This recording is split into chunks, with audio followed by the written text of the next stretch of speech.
அரசு பேருந்து ஓட்டுநர் ஒருவர் பயணிகளின் உயிர்களை காப்பாற்றி தன் உயிரை பறிகொடுத்த சம்பவம் நீலகிரியில் அரங்கேறியுள்ளது.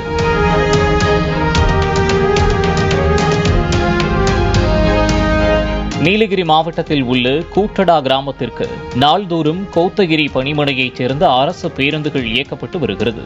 இரவில் பேருந்து கூட்டடா பகுதியில் நிறுத்தப்படுவதும் சாலையில் பேருந்து இயக்கப்படுவதும் வழக்கம்.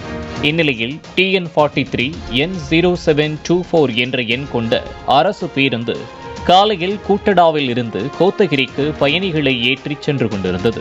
அப்போது கோவில்மட்டம் பகுதியில் மின்சார கம்பி தாழ்வாக கிடந்துள்ளது.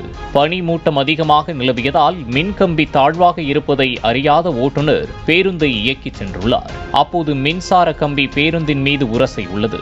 இதை கண்ட பயணிகள் அலறி கூச்சலிட்டுள்ளனர்.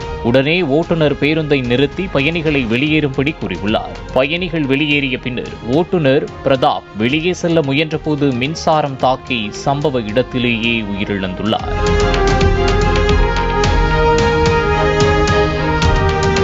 பின்னர் ஓட்டுநர் பிரதாப்பின் உடல் அரசு மருத்துவமனைக்கு பிரேத பரிசோதனைக்காக அனுப்பி வைக்கப்பட்டது. இந்த சம்பவம் குறித்து இரங்கல் தெரிவித்து 3 லட்சம் ரூபாயை நிவாரண நிதியாக தமிழ்நாடு முதலமைச்சர் மு.க. ஸ்டாலின் அறிவித்துள்ளார்.